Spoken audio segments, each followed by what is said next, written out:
especializado sobre la evolución tecnológica de los vehículos.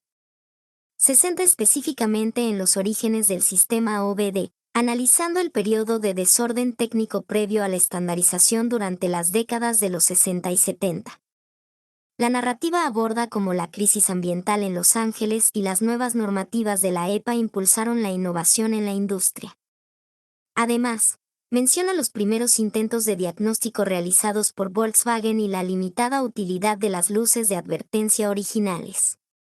El contenido está diseñado para ser presentado con un tono profesional y dinámico por un experto en ingeniería automotriz.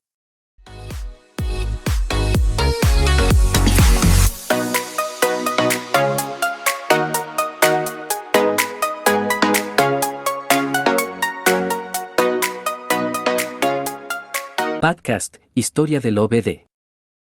Capítulo 2. El nacimiento del OBD, 1, años 80. Bienvenidos al segundo capítulo de Historia del OBD. En nuestro episodio anterior, exploramos el caos de los años 60 y 70, una era de smog denso en Los Ángeles y las famosas luces tontas que solo nos avisaban que algo andaba mal cuando ya era demasiado tarde. Pero hoy, entramos en una década de cambio.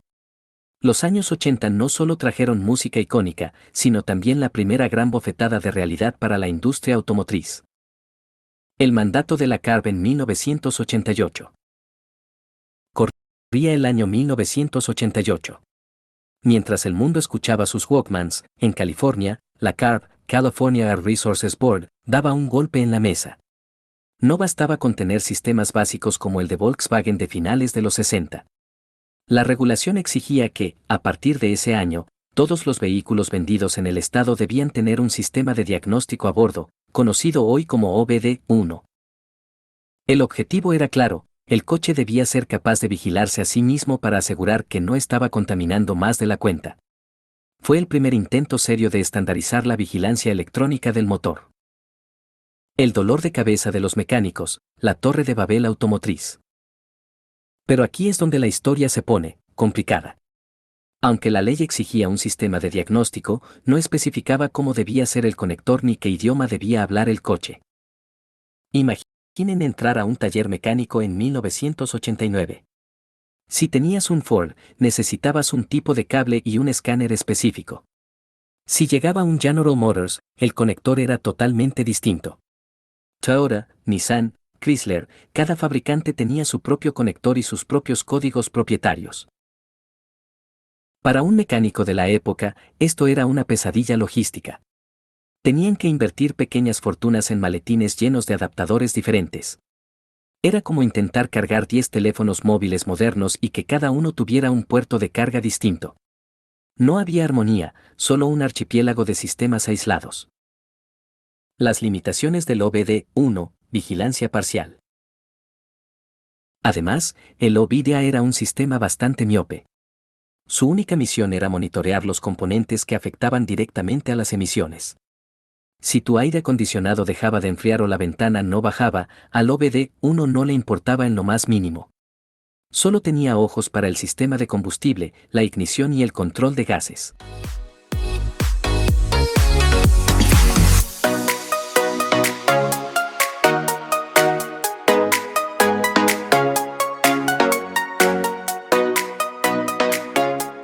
Entendiendo la tecnología, analogías sencillas. Para entender cómo funcionaba el cerebro de un coche de los 80, usemos un par de analogías. El sensor de oxígeno, imagínalo como el olfato del coche. Está ubicado en el escape y su único trabajo es oler los gases que salen. Si detecta mucho combustible sin quemar, le avisa a la computadora, oye, estamos respirando demasiado humo, ajusta la mezcla. Es un órgano sensorial simple pero vital. La computadora del motor, EQ, de los 80, si el sensor es el olfato, la computadora de esa época era como una calculadora de bolsillo glorificada. No tenía la potencia de un smartphone actual, era más bien un traductor básico. Recibía la señal del olfato, el sensor, y, basándose en una tabla de datos muy rígida, decidía si inyectar más o menos gasolina. Era un cerebro funcional, pero con muy poca imaginación y una memoria muy limitada. El OBD1 fue un paso gigante, pero como hemos visto, era un sistema fragmentado y limitado.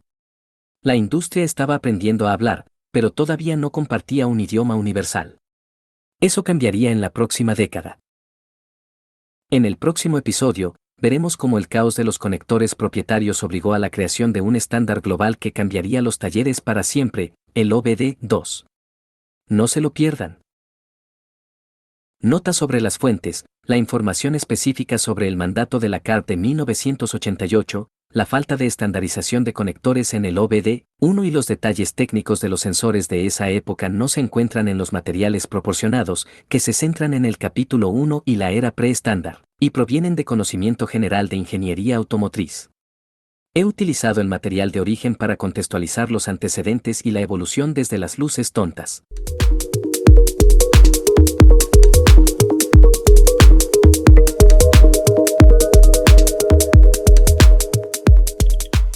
Podcast, Historia del OBD.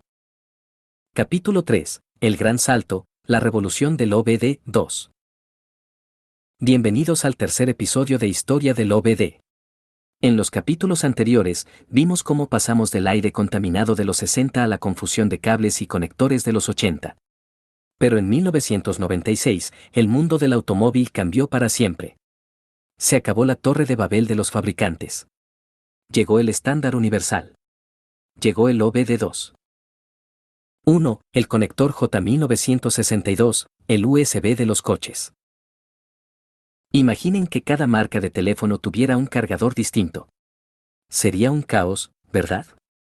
Pues eso era la industria automotriz hasta que la SAE, Sociedad de Ingenieros Automotrices, estableció el estándar J1962. A partir de 1996, todos los coches vendidos en Estados Unidos debían tener el mismo puerto de 16 pines con forma de trapecio. Técnicamente, este conector no solo permitía leer datos, sino que establecía un protocolo de comunicación real. Fue como si, de repente, todos los coches del mundo decidieran hablar el mismo idioma. Ya no necesitabas un maletín con 50 adaptadores, con un solo cable podías conversar con un Ford, un Honda o un BMW. 2. El diccionario universal, los códigos P0 besos. Pero el conector era solo la puerta. El verdadero cerebro estaba en la estandarización de los DTC, Diagnostic Trouble Codes. Antes, cada marca inventaba sus errores. Con el OBD2, se crearon los códigos genéricos, conocidos como la serie P0 besos. La P viene de powertrain, tren motriz. El 0 significa que es un código estándar universal. Si tu escáner dice P0420, no importa si estás en un camión o en un deportivo, significa que la eficiencia del catalizador está por debajo del umbral. Esta estructura permitió que el diagnóstico dejara de ser un arte adivinatorio para convertirse en una ciencia exacta. 3. La explosión del DIY, Do It Yourself, o hágalo usted mismo. El poder para el conductor. Este cambio técnico provocó una revolución social en el garaje, el nacimiento del movimiento, do it yourself, o hágalo usted mismo. Al existir un estándar, empresas terceras pudieron fabricar escáneres económicos.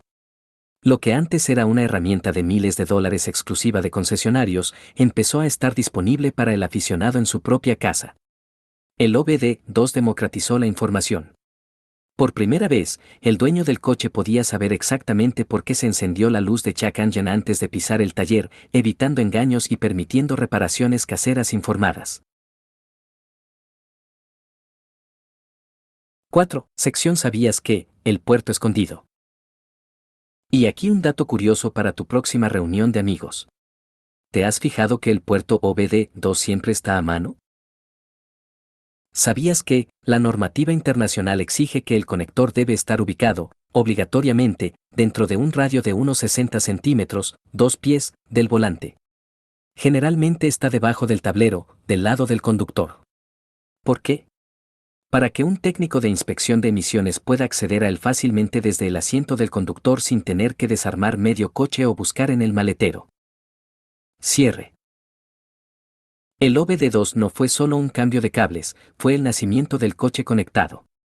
En nuestro próximo y último episodio, veremos cómo este puerto ha evolucionado hacia las apps móviles, el diagnóstico por Bluetooth y el futuro de la telemetría.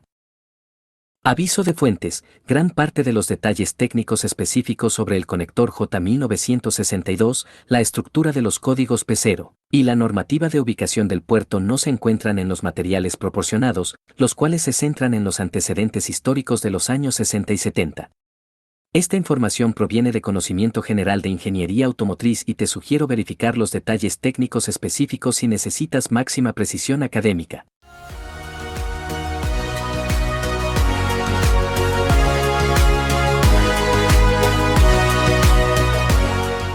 Podcast: Historia del OBD. Capítulo 4. Protocolos y comunicación, el cerebro. Bienvenidos al cuarto capítulo de Historia del OBD. En los episodios anteriores, recorrimos el camino desde el caos de los años 60 y las luces tontas hasta la estandarización física del conector en 1996.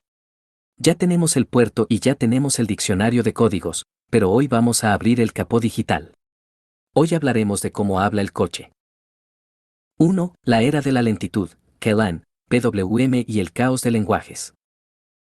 Antes de llegar a la gran revolución actual, los coches hablaban dialectos muy lentos. En los primeros días del OBD2, existían protocolos como el ISO 9141A2, KLAN, o el PWM de Ford.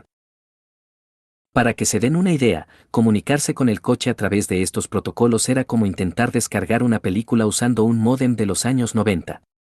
Era una comunicación de un solo cable o de muy baja velocidad, donde el escáner preguntaba algo y debía esperar pacientemente a que la computadora respondiera. En un mundo donde los coches empezaban a tener más de 10 computadoras internas, para frenos, bolsas de aire, transmisión, este sistema se estaba quedando pequeño.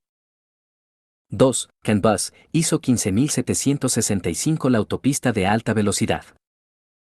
Entonces llegó el CAN bus, Controller Area Network, específicamente el estándar ISO 15765. Si los protocolos antiguos eran un camino de tierra, el CAN bus es una autopista de 8 carriles sin límite de velocidad. El CAN bus fue diseñado originalmente por voz para permitir que todas las computadoras del vehículo, ECUs, hablaran entre sí sin necesidad de kilómetros de cableado complejo. En lugar de tener un cable dedicado para cada señal, todos los datos viajan por un par de cables entrelazados. ¿Por qué se convirtió en el estándar obligatorio en 2008? A partir de ese año, la normativa exigió que todos los coches vendidos en Estados Unidos usaran exclusivamente CAN para el diagnóstico. La razón es técnica: la complejidad de los coches modernos, híbridos, sistemas de seguridad activa, sensores múltiples, requería una velocidad y una fiabilidad que los protocolos antiguos simplemente no podían ofrecer. El CAN bus permitió que el diagnóstico fuera casi instantáneo. 3. Más allá de los errores, datos en tiempo real, PIDS. Gracias a esta potencia de comunicación, el OBD2 dejó de ser solo un lector de problemas para convertirse en un monitor de signos vitales. Aquí es donde entran los PIDS, Parameter IDs. Imaginen que el código de falla, DTC, es un médico diciéndote: tienes fiebre. Eso era el sistema básico. Pero los PIDS son como tener un monitor de hospital conectado las 24 horas que te dice exactamente: tu temperatura es de 39.5 grados, tu presión arterial es tal y tu ritmo cardíaco es de 110. A través del protocolo CAN, un técnico puede ver en tiempo real la temperatura exacta del refrigerante, el avance de la chispa en los cilindros, el porcentaje de apertura de la mariposa de aceleración, la presión del riel de combustible. Esto transformó el diagnóstico. Ya no se trata de adivinar qué pieza cambiar, sino de observar cómo se comporta el coche vivo mientras lo conduces. 4. Conclusión: el sistema nervioso central. Narrador: el CAN bus es, literalmente, el sistema nervioso central del automóvil moderno. Sin este protocolo, los coches autónomos o los vehículos eléctricos actuales serían imposibles de gestionar. Hemos pasado de una luz de advertencia que no daba información real a una red de comunicación capaz de procesar miles de mensajes por segundo. En nuestro próximo episodio, cerraremos esta serie mirando hacia el futuro, OBD3, telemática y el diagnóstico en la nube. ¿Seguirá existiendo el puerto físico debajo del volante? Lo descubriremos en el gran final de Historia del OBD. Nota sobre las fuentes. Al igual que en capítulos anteriores, la información técnica específica sobre el protocolo CAN bus, ISO 15765, el mandato de 2008, la comparación con CALAN/PWM y el concepto detallado de PIDS no forma parte del material de origen proporcionado, que se limita a los antecedentes de los años 60 y 70. Se ha utilizado el material de las fuentes para contrastar la evolución tecnológica desde la era del caos.